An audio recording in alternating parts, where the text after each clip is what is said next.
esta mañana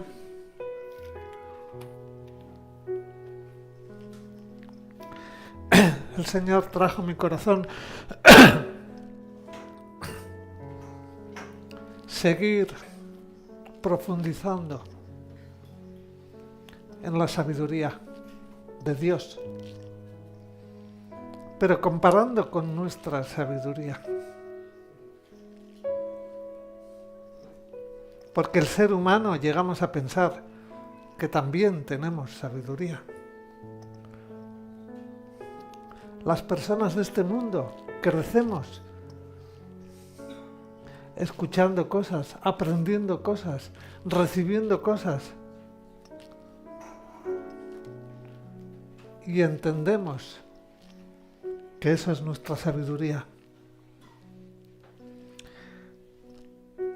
Pero el Señor tiene su sabiduría que nos quiere ofrecer. Cuando los teólogos, vamos a decir antiguos, reformados, hablaban de los atributos de Dios, porque algo que entendemos que es muy importante es conocer al Dios en el cual vamos a confiar, el Dios que hizo los cielos y la tierra. Ellos hablaban de dos tipos, vamos a decir, de atributos. Los clasificaban, diríamos, como en dos bolsas o grupos. Unos atributos no comunicables y otros comunicables. En el tiempo hemos hablado de estos temas, pero al igual que nuestro maestro y pedagogo Jesús,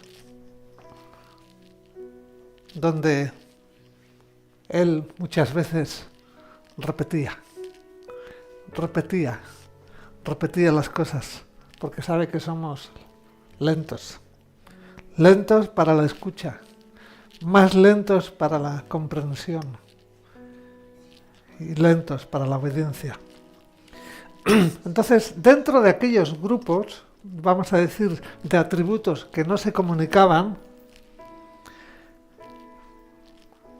había cualidades que hablaban de la trascendencia y la importancia de Dios, mostrando la diferencia que hay entre el Dios y nosotros. Él es el creador. Nosotros, aunque nos empeñamos en crear, no creamos muchas cosas. Porque ciertamente lo que nos enseñan como creación, lo que este sistema nos enseña como cosas novedosas, no lo son. Nuestro Dios era un Dios donde también muestra su independencia. Él es autónomo, Él es un ser autónomo, Él es un ser autosuficiente. Por eso decimos que Él es el Todopoderoso. Él es un Dios inmutable. Tú y yo cambiamos continuamente. En cambio, Dios está libre de cambios. Él es el principio. Él es el fin. Dios no varía. Dios es infinito. No está limitado al tiempo y al espacio. Nosotros estamos bien limitados. Es eterno, es omnipresente, está en todo lugar. Hasta en los sitios más pequeñitos, hasta en aquellos que no accedemos. Él está Dios.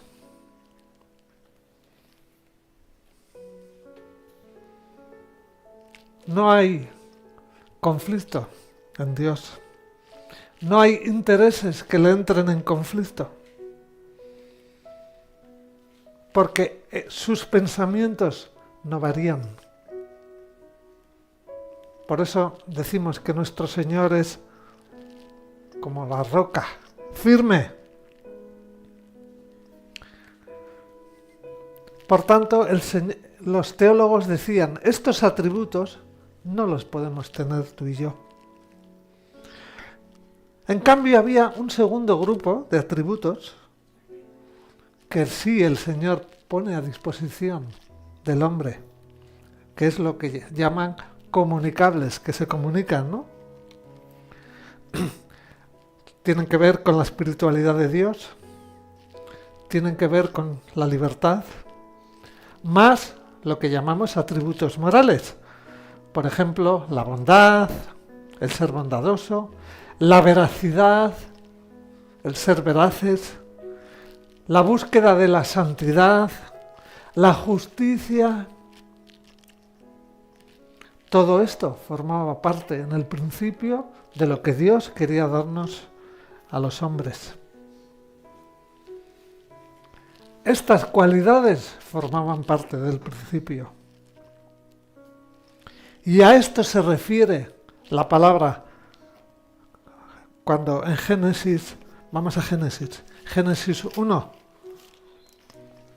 Génesis 1, 26, cuando dice Génesis 1, 26.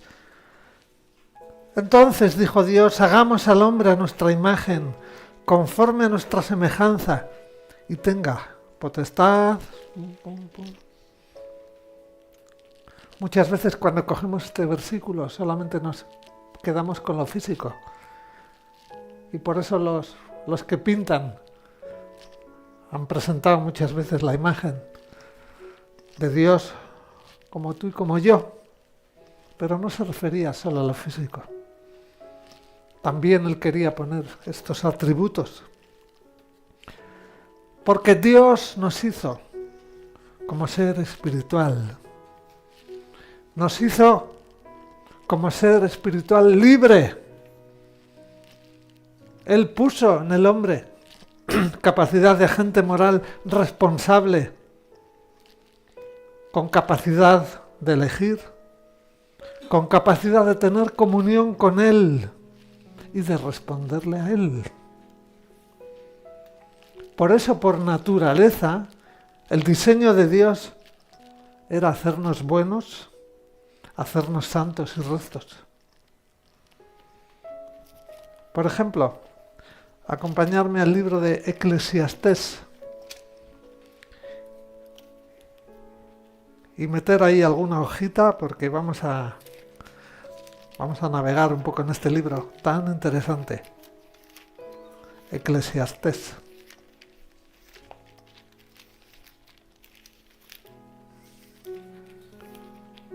Ahora resulta que no lo encuentro yo. Suele pasar.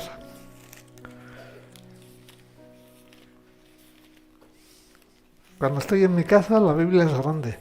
Cuando estoy aquí me faltan libros. Bueno, Eclesiastés. ¿Sí? Capítulo 7, verso 29.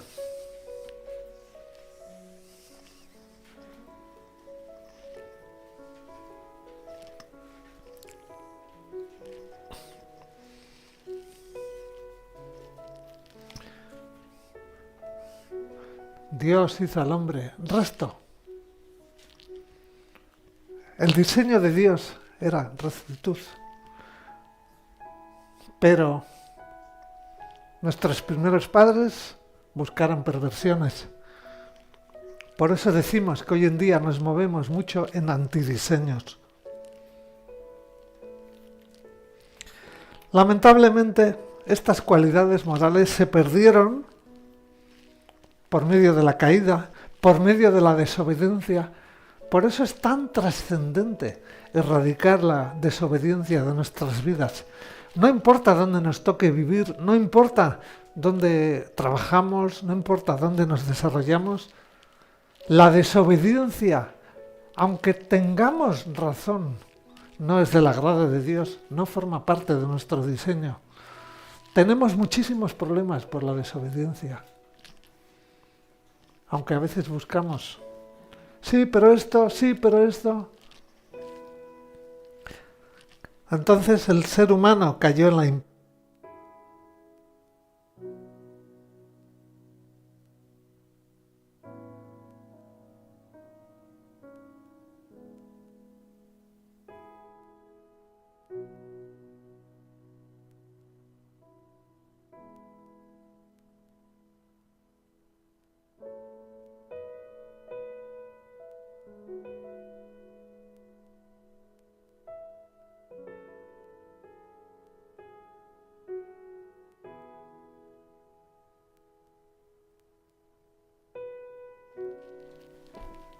Por eso Dios obra en los creyentes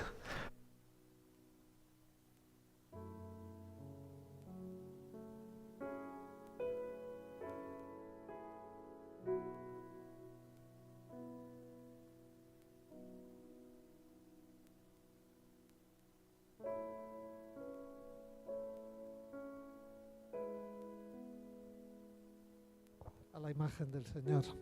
Vamos a 2 de Corintios.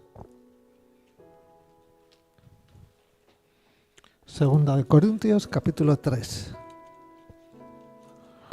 2 de Corintios, capítulo 3, verso 18. Por tanto, nosotros todos, mirando con el rostro descubierto y reflejando como en un espejo la gloria del Señor, somos transformados de gloria en gloria en su misma imagen. Él quiere renovarnos a la imagen de Cristo. Por eso la Biblia tiene mucho que decir acerca de la sabiduría. Si vamos al libro de Proverbios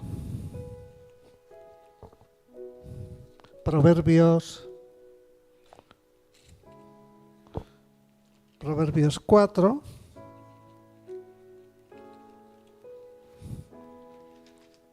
Proverbios 4,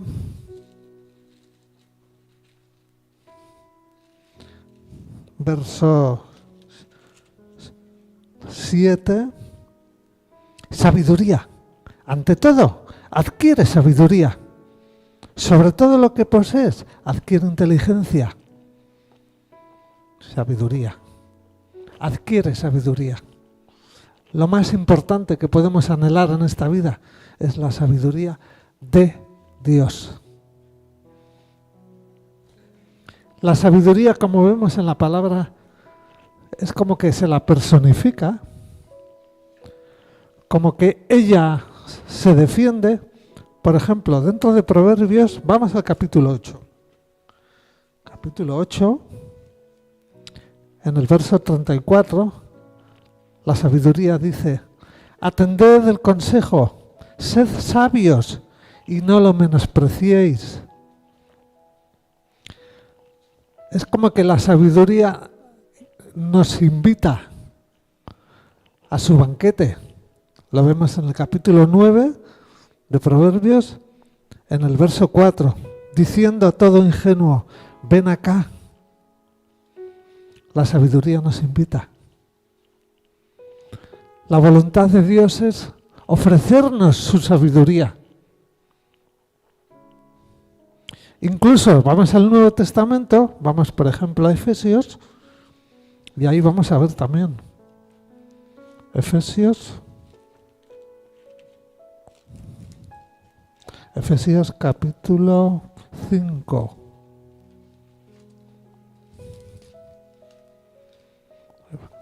Capítulo 5, verso 15. Mirad pues con diligencia cómo andéis, no como necios, sino como sabios. Sabios. ¿De dónde procede la sabiduría? Deberíamos preguntarnos. ¿Qué pasos debo de dar como persona que quiero buscar a Dios para acceder a la sabiduría? La Escritura menciona 2 requisitos, para los que tomáis nota. El primer requisito sería: tenemos que aprender a reverenciar a Dios. Y el segundo requisito sería: uno tiene que aprender a aceptar la palabra de Dios. Dentro del primero, aprender a reverenciar. Por ejemplo, vamos al libro de los Salmos. Salmo 111. Salmo 111.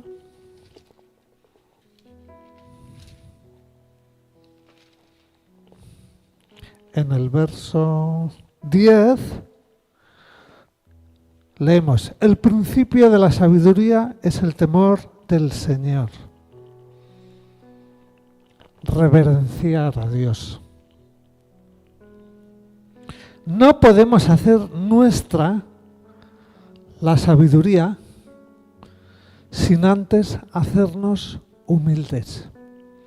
Por eso nos cuesta tanto la humildad, por eso no nos gusta la humildad. Y encima, para colmo de males, vivimos en un sistema donde la humildad no existe y lógicamente cuando ven a personas humildes ponen el cartel como de necios, casi diríamos de enfermos. Por eso es tan importante pedir al Padre humildad. Porque cuando uno persevera en la humildad, se vuelve deseoso de aprender, se vuelve con anhelo de reverenciar la santidad. Por ejemplo, en nuestros días vemos la santidad como que es costoso, porque falta humildad.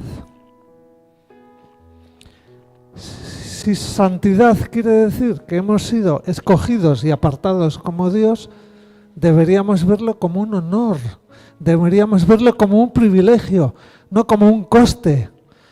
¡Qué difícil es esto! Por eso muchas veces cuando leemos las cartas, los primeros versículos creo que se quedan en el título y no nos damos cuenta, ¿no? Por ejemplo, en muchos sitios, versículo 1, Pablo, siervo de Jesucristo, eso no lo leemos. Me parece que del título pasamos a la mitad. No nos gusta. Simplemente porque la humildad aún está lejos ahí. Humildes ante la soberanía de Dios. Cuando somos conscientes de la sabiduría de Dios, nos damos cuenta de cuán poco importa mi opinión, cuán poco importa lo que pienso. Lamentablemente vivimos en un tiempo donde se nos instruye y se nos instruye y se nos instruye tu opinión, tienes que opinar, tienes que mostrar lo que piensas. Y cuando uno se acerca a Dios se da cuenta cuán poco importante es mi opinión, sino su opinión.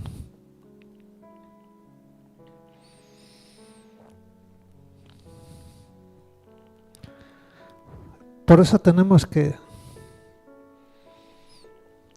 estar dispuestos a dar un vuelco a nuestra vida, a nuestra manera de pensar. Dios nos ha diseñado como seres dependientes de Él.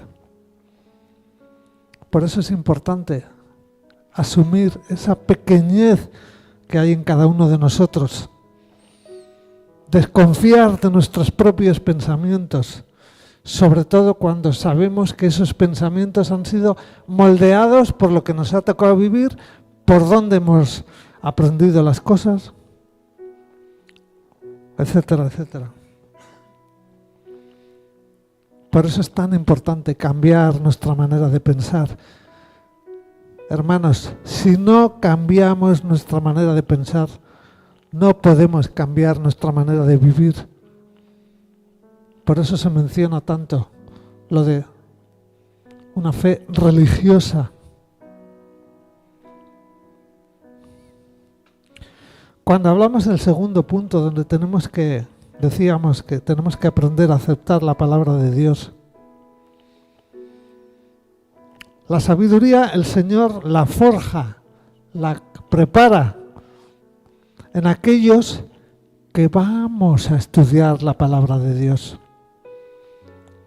En el Salmo 119,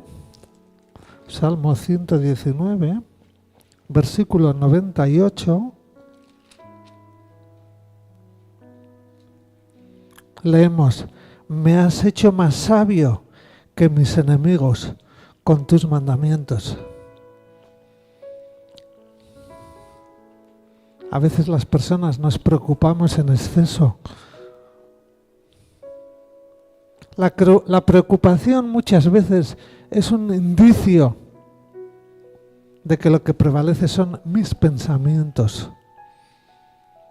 Porque el Señor ha prometido guardarnos. ¿Y cómo cumplimos este requisito de aprender a aceptar la palabra de Dios? Sencillamente empapándonos de ella. Vamos al Nuevo Testamento, a 2 de Timoteo. 2 de Timoteo, capítulo 3.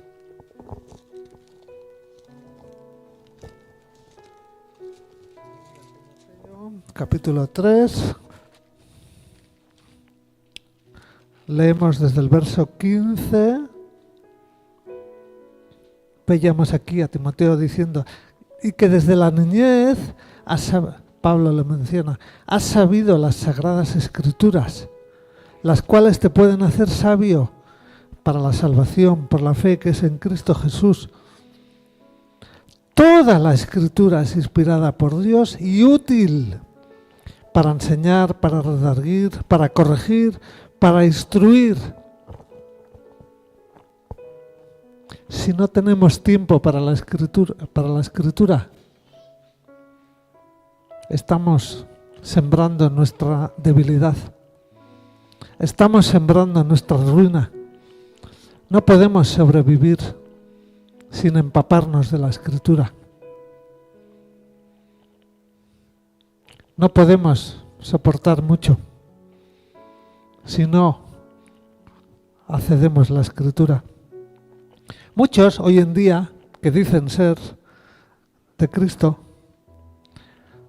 no pueden aprender a ser sabios porque no se presta atención necesaria a la palabra escrita de Dios.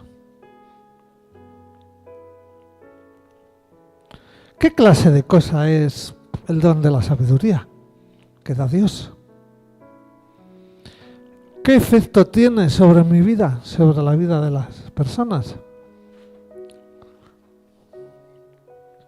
Por ejemplo, vamos a explicar un error que muchos cristianos hemos llegado a pensar que es la sabiduría de Dios. Por ejemplo, si pensamos en una plataforma ferroviaria, trenes, muchos trenes, ellos tienen unos lugares, diríamos que es como si fuese una cabina de señales, donde se accede ahí y se ve en unos paneles, se ve en unos, diríamos como unas vitrinas, un montón de luces, un montón de señales, y cuando uno está ahí le da la sensación de que entiende las cosas. Este tren viene aquí, el otro tren se ha parado, el otro tren pide permiso. A veces, como cristianos, hemos llegado a pensar eso, que podemos acceder a explicar todas las cosas de Dios. Hemos llegado a pensar que si accedemos a esa sabiduría vamos a encontrar el sentido de todas las cosas. Y claro, eso es muy triste. Tratar de pensar, tratar de escudriñar las cosas sabiendo que no está en nuestras manos. Entonces, ¿qué significa el don de la sabiduría? Por ejemplo, esta ilustración que ayuda a entender un poco. Es como cuando se aprende a conducir. Cuando uno aprende a conducir, el conductor sabe que cuando está en la carretera hay muchos detalles, hay muchos elementos que hay que ver bien, hay muchas cosas en las cuales hay que fijarse. O sea, en definitiva, son muchos detalles de observación. Por eso la sabiduría divina tiene como fin ayudarnos justo a hacer eso, en las situaciones concretas de la vida divina. de la vida diaria. Porque Dios nos capacita por medio de su sabiduría para cómo obrar cada día y en cada momento. Para conducir bien hay que tener puestos los ojos en el camino. Y no solamente por la carretera donde vamos, sino todo a nuestro alrededor.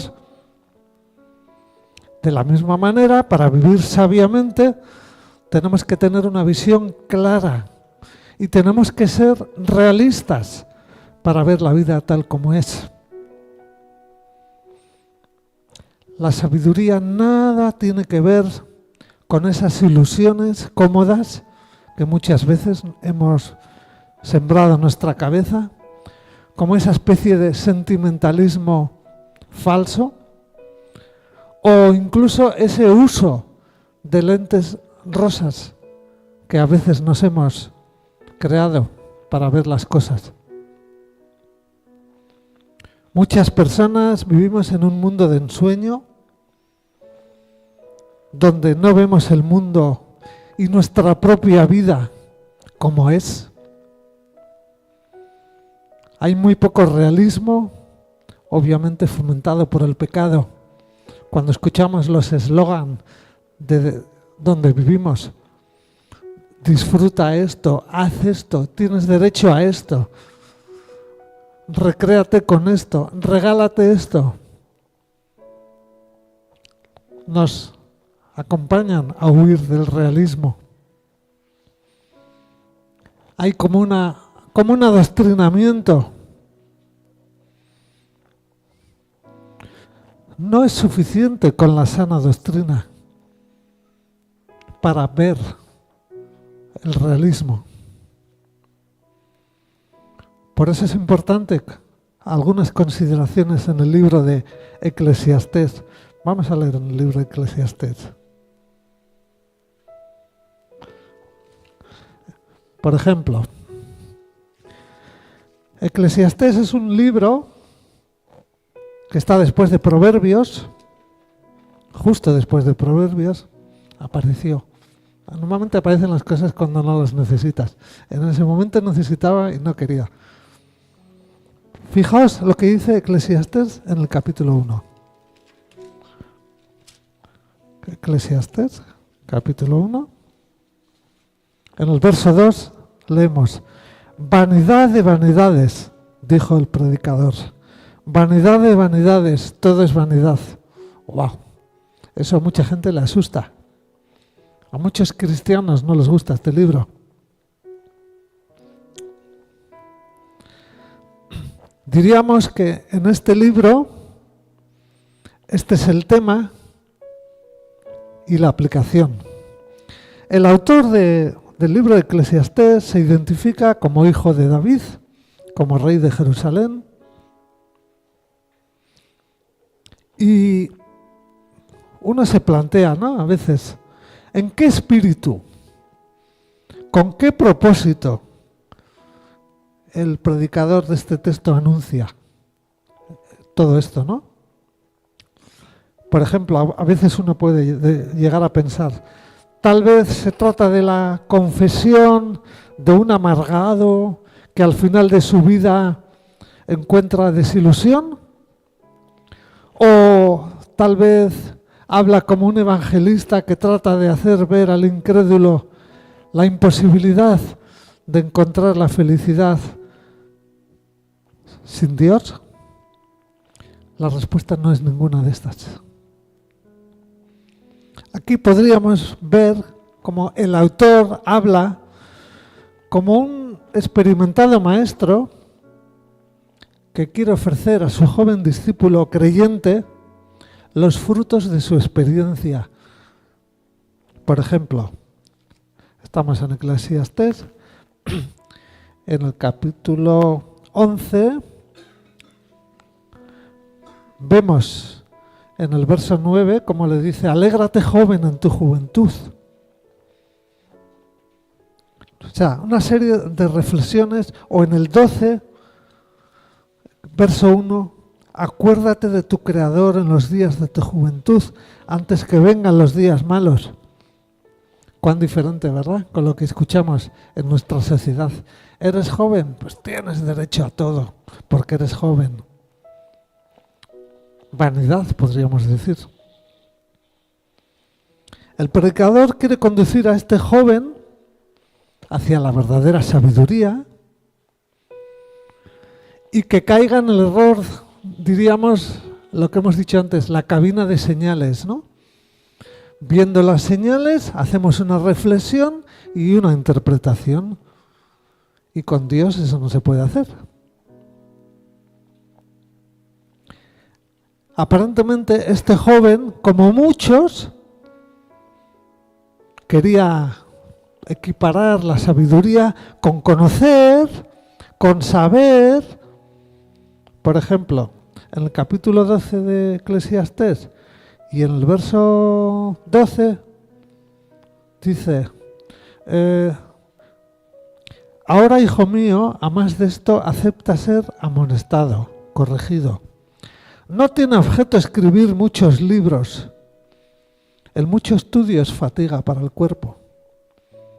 El sistema en el que vivimos nos anima a formarte, estudia, pensando que de esa manera adquirimos sabiduría. Muchos de los libros que se escriben son previamente copias de otros libros que se escribieron. Por tanto, como dice este libro de Eclesiastés, la clase de mundo en la que vivimos, hay muchos sucesos cíclicos que se repiten. Por ejemplo, aquí nos están asustando con la posibilidad de un conflicto en Europa. No nos gusta, pero vamos a los libros y te das cuenta que la historia es cíclica también. Ha habido otras épocas donde también ha habido conflictos. No nos gusta porque nos está tocando vivirlo, ¿verdad? Eso se llama egoísmo. Dios, en el tiempo, ha permitido momentos de paz y momentos de turbación. Este predicador recuerda que no tenemos control de las cosas. Por ejemplo, en Eclesiastés capítulo 3, verso 1, leemos: todo tiene su tiempo y todo lo que se quiere debajo del cielo tiene su hora. Todo tiene su tiempo. O en el capítulo 9, en el verso 1, capítulo 9, verso 11, donde leemos: me volví y vi debajo del sol que ni es de los veloces la carrera, ni de los fuertes la guerra, ni de los sabios el pan, ni de los prudentes las riquezas, ni de los elocuentes el favor, porque a todos les llega el tiempo y la ocasión. Si lees en este libro vas a ver cómo explica que a todos nos llega la muerte, tanto ricos como pobres, tanto sabios como necios. Por eso cuanto más nos esforzamos en procurar entender las cosas, más obsesivos nos volvemos y podemos llegar a deprimirnos ante la vanidad. El predicador de Eclesiastés nos dice que seamos realistas, que recibamos los hechos como vienen, porque de esa manera evitamos mucho sufrimiento. A muchos nos viene bien este tipo de recomendaciones porque a las personas nos gusta controlar las cosas, nos gusta demasiado eso de la cabina de señales. Hay un pecado que se llama desidia, donde muchas veces los cristianos nos volvemos como tristes, nos volvemos como negligentes, miramos de reojo mal aquellos hermanos que están con ahínco, con ímpetu por hacer las cosas bien, y muchas veces es el fruto de experiencias donde has llegado a darte cuenta que no controlamos las cosas. Y en vez de aceptarlo, pues nos hemos hecho daño. Por eso es tan importante conocer a Dios. Porque siempre hay hermanos que piensan que conocen las cosas, que conocen todo, y cuando les ocurre una experiencia, un trauma, una situación que no se sabe cómo salir de ahí, hay un hundimiento.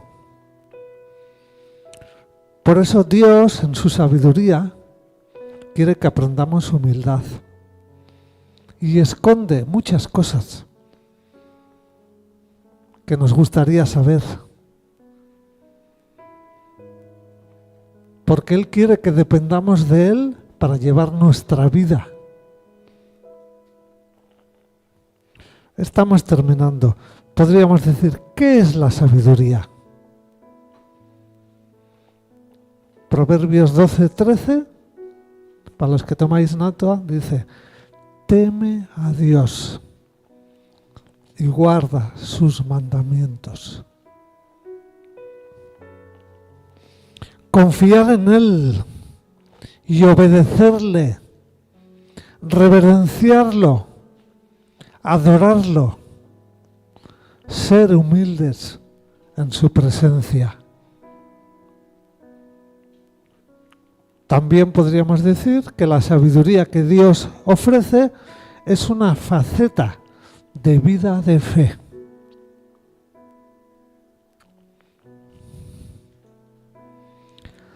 Dios quiere darnos la convicción de que, así como es el Dios de la creación, también es el Dios de la redención.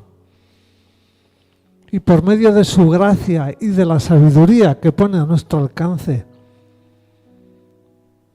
nos puede dar la salida de toda esa vanidad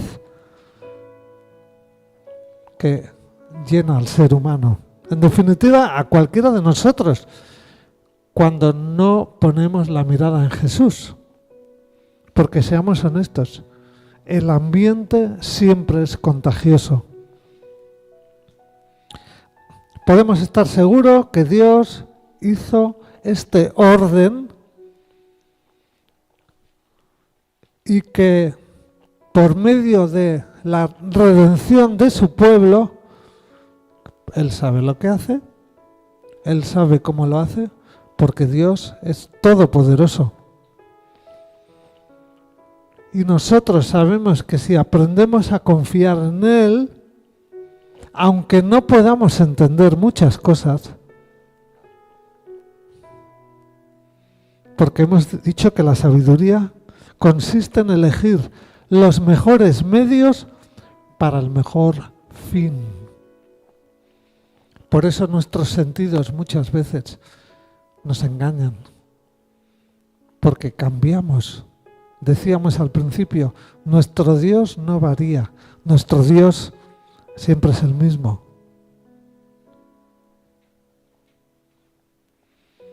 Por eso la sabiduría que Dios nos da no consiste en conocimiento y conocimiento, sino Él quiere llevarnos a ese punto donde confesemos que Él es sabio y que anhelemos aferrarnos a Él, a su palabra, a las buenas o a las malas.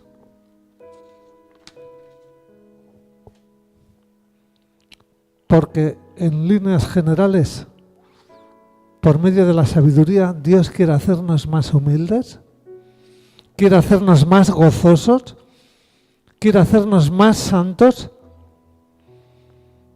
quiere instruirnos para percibir su voluntad. Porque de esta manera nos agobiaríamos menos. De hecho, Si vamos a 1 Corintios 3, 18, vemos que el fruto de la sabiduría es la semejanza a Cristo. Esa paz, esa humildad, ese amor. Por eso el tipo de sabiduría que Dios espera para darnos a los que la pedimos, hay que pedir. Es una sabiduría que nos une a Él. Es importante que entendamos esos matices. Ser sabios no es para saber hacer las cosas, para cómo no tener problemas, para cómo vivir mejor, sino es para acercarnos a Él, para ligarnos a Él, para llevarnos a vivir un espíritu de fe y una vida de fidelidad. Por eso cuesta tanto a las personas la fidelidad.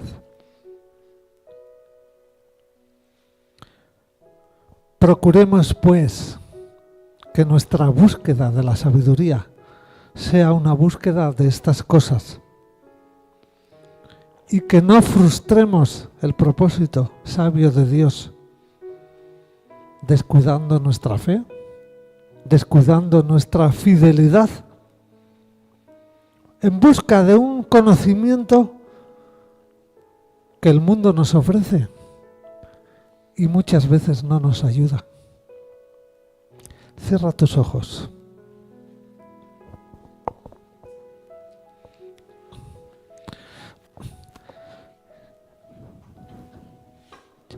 Tal vez has pensado siempre, porque todos hemos pensado en algún momento, si tuviera sabiduría, si conociese las cosas, si sabiese más de aquí, más de allá, viviría de otra manera. Pero aquellos que queremos conocer al Señor, aquellos que hemos tenido vidas insatisfechas, sabemos que solamente por medio de un encuentro personal con Jesús podemos encontrar la sabiduría que Dios nos ofrece. Esa sabiduría que va a dar sentido a nuestra vida. Yo no sé cómo está tu corazón. Yo no sé qué cosas hay en tu mente. Tal vez hay desilusión, tal vez hay frustración. Pero la Biblia nos recuerda que por medio de buscar a Dios, por medio de tener una relación con Él, Él va a dar sentido a nuestra vida. Porque para conducirnos por la vida necesitamos aprender a conducir. Y solamente en la medida que Dios comparte su sabiduría con nosotros, vamos a salir airosos, vamos a sufrir menos.